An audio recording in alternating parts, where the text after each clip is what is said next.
அவர்களே, மக்களே மக்களுக்காக மக்களால் நடத்தும் ஆட்சி மக்களாட்சி என்றார் அமெரிக்க முன்னாள் குடியரசுத் தலைவர் திரு ஆப்ரஹாம் லிங்கன். இன்றைக்கு அமைந்துள்ள மக்களாட்சி மலர்வதற்கு மக்களிடம் உள்ள பெரும் எதிர்பார்ப்பு, அவர்களுடைய எதிர்பார்ப்புகளை இப்பேரவையின் கவனத்திற்கு கொண்டு வந்து அதனை செயல்படுத்துவதற்கான திட்டங்களை, சட்டங்களை அமல்படுத்த வேண்டிய பொறுப்பு இப்பேரவைக்கு உள்ளது.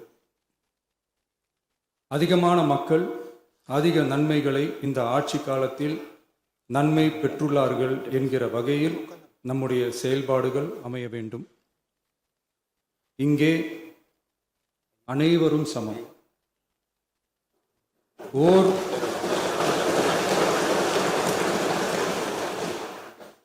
ஓர் உறுப்பினரை கொண்ட கட்சிகள் இங்கே இடம் பெற்றிருந்தாலும் அவர்களுடைய கருத்துகளுக்கும் அதிக எண்ணிக்கை பெற்ற தமிழக வெற்றி கழக உறுப்பினர்கள் தெரிவிக்கும் கருத்துகளுக்கும் சமமாகவே மதிப்பளிக்கப்பட்டு நல்லவை ஏற்கப்பட்டு அல்லவை நிராகரிக்கப்பட்டு ஜனநாயகத்தின் இதயமாகவும் மூளையாகவும் இப்பேரவை செயல்பட வேண்டும்.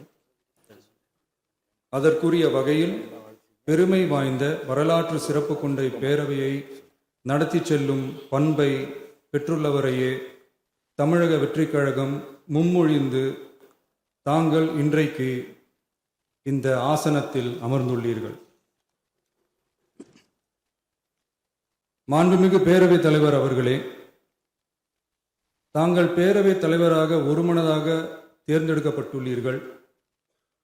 தங்களை இந்த ஆசனத்தில் மாண்புமிகு பேரவை முன்னவரும் எதிர்க்கட்சி தலைவரும் தங்களுடைய கரங்களை பிடித்து அழைத்து சென்று அமர வைத்தார்கள்.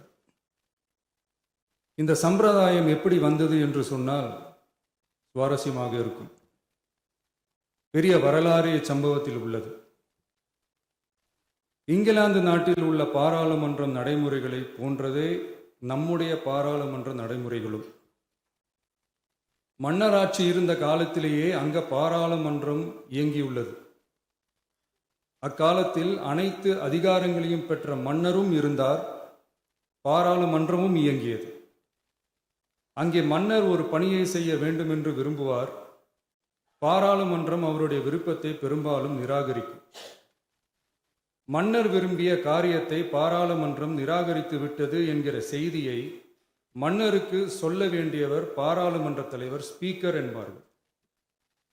பாராளுமன்றத்தின் கருத்தை மன்னரிடம் சொல்ல வேண்டியவர் ஸ்பீக்கர். அதற்கு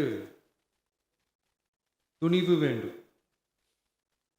சில பணிகளை செய்வதற்குத்தான் பாராளுமன்றத்தின் அனுமதி வேண்டுமே தவிர அந்த ராஜ்யத்தில் உள்ள எந்த பிரஜைக்கும் மரண தண்டனை விதிக்கும் அதிகாரம் மன்னருக்கு உண்டு. தான் விரும்பியதை பாராளுமன்றம் நிராகரித்து விட்டது என்று சொல்லும் ஸ்பீக்கருக்கு மரண தண்டனை விதிக்கும்படி ஆணையிடுவார். தலையை வெட்டி விடுங்கள் என்று ஆணையிடுவார்கள். இது பலமுறை நடந்ததால் யாருமே இந்த ஸ்பீக்கர் பதவிக்கு வர விரும்ப மாட்டார்கள். எனவே புதிதாக பாராளுமன்றம் அமையும் போது ஸ்பீக்கர் பதவிக்கு ஒருவர் அறிவிக்கப்பட்டவுடன் அவர் உடனே தலை தப்பித்தால் போதும் என்று ஓட்டம் பிடிப்பார். அணை முன்னவரும் எதிர்க்கட்சி தலைவரும் அவரை தடுத்து நிறுத்தி அவர் கைகளை பிடித்து இழுத்து வந்து ஆசனத்தில் அமர வைப்பார்கள். இதுதான் அந்த காலத்தில் இருந்து வந்த மரபு. ஜனநாயக முறை ஏற்பட்ட பிறகும் இம்மரபு தொடர்கிறது. நிச்சயமாக தமிழக வெற்றி கழக உறுப்பினர்கள் அனைவருமே உங்களுக்கு உதவிகரமாகவே இருப்பார்கள் என்கிற வாக்குறுதியை இந்நேரத்தில் அளிக்க விரும்புகிறேன். பேரவையின் மாண்பையும் கண்ணியத்தையும் பேரவை உறுப்பினர்களின் கண்ணியத்தையும் காக்க வேண்டிய பொறுப்பை உங்களிடத்தில் ஒப்படைத்திருக்கிறார்கள். தற்காலிக பேரவைத் தலைவர் பொறுப்பில் மிக சிறப்பாக பணியாற்றிய நம்முடைய உறுப்பினர் திரு மூவி கருப்பையா அவர்களை சந்திக்க நேற்றுக்கு சென்றிருந்தேன். அங்கே முந்தைய பேரவைத் தலைவர்கள் படங்களை கண்ணுற்ற போது, அவர்களை பற்றி அறிந்தபோது உண்மையிலே எனக்கு பெருமிதம் தந்தது. ஏனென்றால் எடுத்துக்காட்டாக விளங்கும் திரு ஜே சிவ சண்முகம் பிள்ளை, டாக்டர் யு கிருஷ்ணராவ், திரு எஸ் செல்லப்பாண்டியன் அவர்களுடைய வரிசையில் மிக சரியான ஒருவரையே நாம் முன்மொழிந்துள்ளோம் என பெருமை அடைந்தேன். அதே போன்றுதான் நம்முடைய பேரவை துணைத் தலைவர் அவர்களும் நீங்கள் இருவருமே மிக சாதாரண குடும்பத்தில் பிறந்து மக்கள் பணியாற்ற வேண்டும் என்கிற அவாவில் செயல்பட்டு வந்தவர்கள். குணம் நாடி குற்றமும் நாடி அவற்றுள் மிகை நாடி மிக்க கொளல் எனும் வள்ளுவரின் வாய்மொழிக்கேற்ப சட்டமன்ற நடவடிக்கைகள் சீராக, செம்மையாக, அமைதியாக நடைபெறும் வகையிலும் சட்டமன்ற ஜனநாயக பண்புகள், நெறிமுறைகள் பேணி பாதுகாக்கப்படும் வகையிலும் இந்த அவைக்கு பேரவைத் தலைவரும் பேரவை துணைத் தலைவரும் பெருமை சேர்ப்பீர்கள் எனும் நம்பிக்கை எனக்கு உண்டு. அரசியலுக்கு அப்பாற்பட்டு மனிதர்களை மதிக்கும் நல்ல பண்புகள் நிலைநாட்டப்பட வேண்டும்.